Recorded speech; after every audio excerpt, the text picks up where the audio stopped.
मुझे ज़्यादा चिंता दूसरी बात की है कि 3 दिन से हम घर में जब बात करते हैं या सोने जाता हूँ, नींद के नज़दीक पहुँचता हूँ, तो बार बार एक इमेज बनती है कि जब पानी भरा होगा तो उन बच्चों पर क्या गुजरी होगी। इतना पेनफुल होता है वो 2-3-5 सेकंड। हम तो खैर 2-3-5 सेकंड में फ्री हो गए, निकल गए उससे।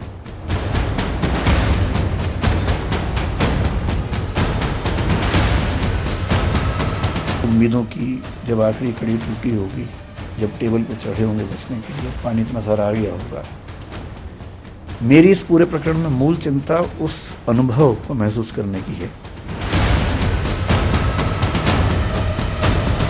ऐसा क्यों लग रहा है कि सबने आपको निशाना सा बना लिया है? और एक सवाल और पूछना इसी के साथ, 3 दिन हो गए हैं सर, हजारों बच्चे हैं, प्रोटेस्ट कर रहे हैं, धरना दे रहे हैं, जस्टिस की मांग कर रहे हैं, लाठियां खा रहे हैं, डंडे खा रहे हैं, पूछ रहे हैं कि विकास जी चुप क्यों थे? तो 2 सवाल हैं, एक तो कि मैं चुप क्यों था और दूसरा कि पहले सवाल आपने क्या पूछा कि ऐसा लग रहा है कि सबने आपके हाँ, ऊपर निशाना साध दिया मुझ है। पर क्यों निशाना साध हाँ, दिया है। एकदम अर्जुन की आंख की तरह उन्होंने, मछली की आंख की तरह आप पे निशाना साध दिया। मुझ पर निशाना इसलिए साधा है कि ऐसे मामले में कोई एक बलि का बकरा सबको चाहिए होता है, उससे चीजें थोड़ी आसान हो जाती हैं। प्रशासन के लिए आसान हो जाता है कि हम बच गए, एक का नाम लगा दो। समाज को भी एक सीधी सीधी बात समझ में आती है कि अच्छा एक आदमी मिल गया, यही जिम्मेदार था, तो वो तसल्ली मिल जाती है कि चलो हमें दोषी मिल गया।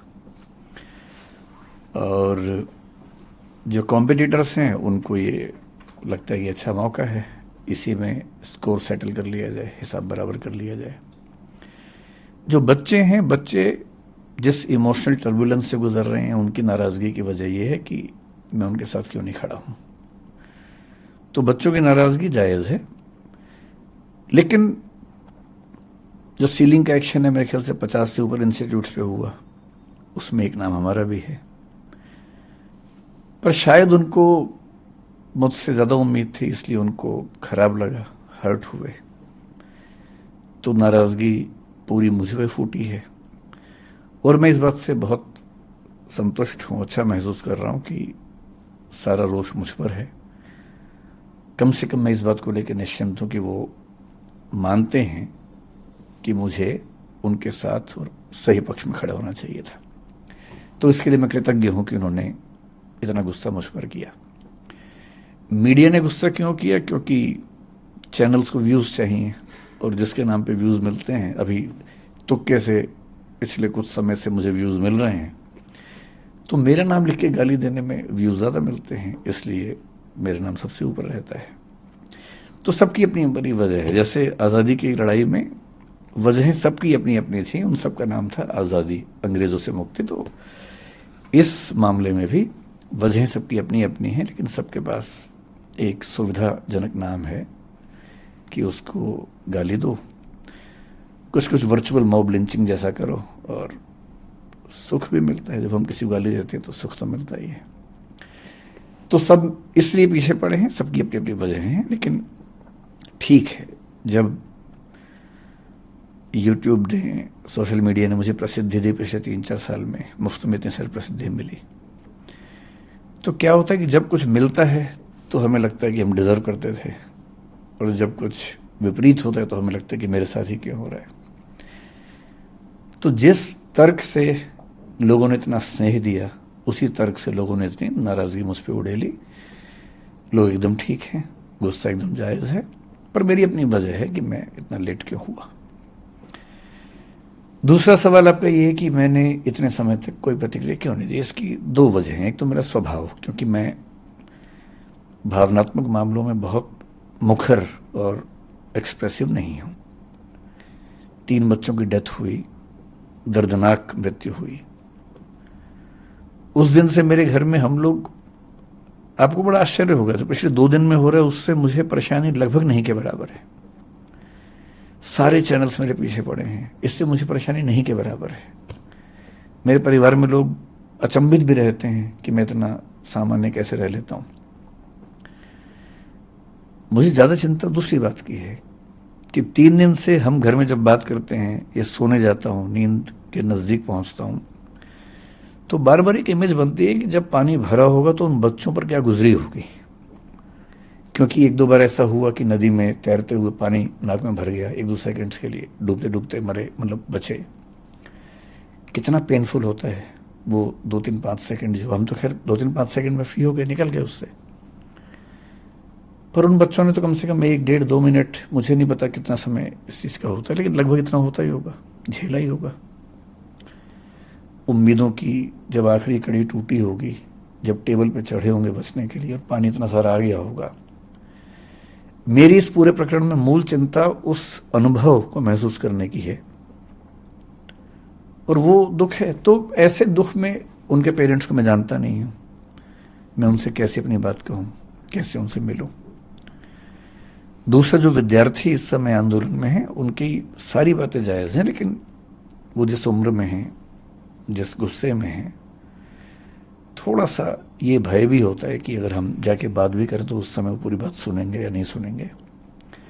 अच्छी बात है कि आज ऐसे 3-4 बच्चों से मेरा मिलना हुआ है। मैं भी एक मीटिंग से आ रहा हूँ, एलजी साहब ने बुलाई थी मीटिंग, उसमें कुछ बच्चे भी आए हुए थे और कई इंस्टीट्यूट्स के ऑनर्स भी थे, दिल्ली सरकार के आला अधिकारी भी थे, डीडीए से, एमसीडी से, फायर डिपार्टमेंट से, चीफ सेक्रेटरी दिल्ली सरकार के वो भी थे। तो वहाँ थोड़े से बच्चों से मेरी, मतलब 1-to-1 नहीं, लेकिन हाँ मीटिंग के दौरान बातें हुई। अब मुझे लगता है कि वो सहजता है, हो सकता है कि मैं आज या कल में बच्चों से मिलूंगा। क्या दिल्ली सरकार का कोई मंत्री, जिस मीटिंग का आप जिक्र कर रहे हैं एलजी साहब के साथ अभी चंद घंटों पहले हुई, क्या कोई दिल्ली सरकार का मंत्री भी था उसमें?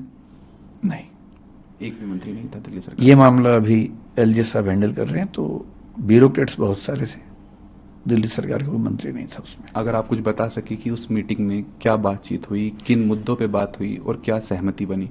मीटिंग बड़ी अच्छी हुई, अच्छा लगा कि एलजी साहब भी और दिल्ली सरकार अब काफी एक्टिव है। दरअसल उनको भी कुछ मामलों में क्लैरिटी नहीं थी, बच्चों की समस्याएं भी सुनी ने, कोचिंग इंस्टीट्यूट्स का अपना पक्ष क्या है वो भी सुना, कौन से ऐसे नियम कानून हैं जो कंफ्यूजन पैदा करते हैं वो भी सुना, सब नोट किया। उसके बाद एक छोटी कमेटी बनाई गई है, उस कमेटी में मैं भी हूं, कुछ टीचर्स और भी हैं। उसमें अगर मैं ठीक ध्यान कर रहा हूं तो दिल्ली के चीफ सेक्रेटरी भी हैं, डीडी एमसीडी के जो हेड्स हैं वो भी हैं। तो हम सब लोग अगले कुछ दिनों में कुछ मीटिंग्स करके इस समस्या का स्थायी समाधान निकालने का प्रयास करेंगे। और वो सुझाव सब लोगों ने दिए, मैंने भी दिए, और वो सब नोट किए गए हैं। कुछ बातों पर ऐसा लग रहा है कि अच्छा समाधान जल्दी निकल जाएगा। सर, आपके कोचिंग सेंटर की बात करते हैं, दृष्टि आईएएस की बात करते हैं। जो मुखर्जी नगर में जो कोचिंग सेंटर है, उसको एमसीडी ने उसका बेसमेंट सील कर दिया था। बच्चे, आपके जितने भी स्टूडेंट्स हैं, वो दोनों कोचिंग सेंटर मुखर्जी नगर में हो चाहे करोल बाग में हो, वहाँ पे प्रोटेस्ट कर रहे हैं। कुछ बच्चे कल रात को आपके घर के सामने पे पहुँच गए हैं। बच्चों में बहुत आक्रोश है, वो जस्टिस चाह रहे हैं। कहीं ना कहीं आपको ये भी लगा है कि दृष्टि आईएएस से कोई चूक हुई है? मतलब ये कह सकते हैं आराम से कि चूक हुई है, और लेकिन वो चूक ऐसी नहीं थी कि नीयत हमारी खराब रही हो, लेकिन हाँ चूक हुई है नियमों के स्तर पर। इंटरेस्टिंग बात या विचित्र बात यह है कि अगर आप मुझसे पूछें कि दिल्ली में कितने कोचिंग इंस्टीट्यूट्स हैं, मेरा ख्याल है कि उनकी संख्या कम से कम 1000 तो होगी ही, शायद ज्यादा होगा, 2000 भी हो सकते हैं, ज्यादा भी हो सकते हैं। जो नॉर्म है फायर एनओसी की, एजुकेशन बिल्डिंग की, अगर आप मुझसे पूछें कि दिल्ली में कितनी बिल्डिंग्स के पास हैं, मेरा अनुमान है कि 2000 में से शायद एक के पास भी नहीं है। एक के पास भी? जी, ध्यान रखिए मैं जो कह रहा हूं, fire NOC for educational building. Fire NOC कई तरह के होते हैं, अलग अलग कैटेगरीज में होते हैं, अलग अलग चीजों के लिए बने होते हैं। ऐसा नहीं है कि कोशिश हमने या बाकी इंस्टीट्यूट्स ने नहीं की, पर क्या होता है कि जब कोई हादसा होता है उसके बाद मोटी मोटी चीजें सतह पे आती हैं कि फायर एनओसी नहीं था, या ये नहीं था, या वो नहीं था, और जनता का आक्रोश फट पड़ता है।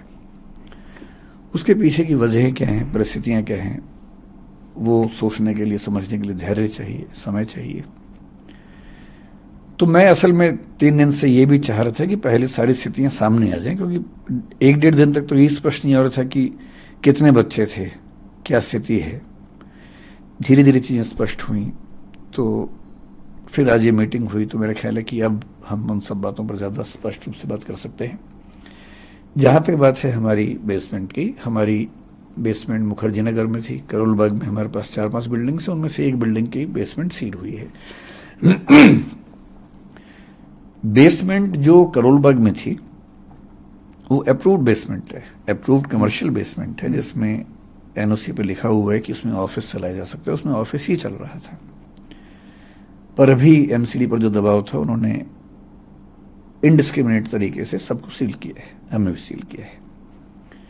नेहरू विहार में जो बेसमेंट थी, जिसको लेके काफी ज्यादा शोर हुआ, दरअसल क्या होता है कि जैसी बेसमेंट की बात आई तो सबके मन में बेसमेंट की एक इमेज बन गई है, एक छवि बन गई है। छवि ऐसी है कि एक छोटी सी बेसमेंट है, उसमें कुछ बच्चे बैठे हुए हैं, एक ही दरवाजा है, अगर वो बंद हो जाएगा तो क्या होगा।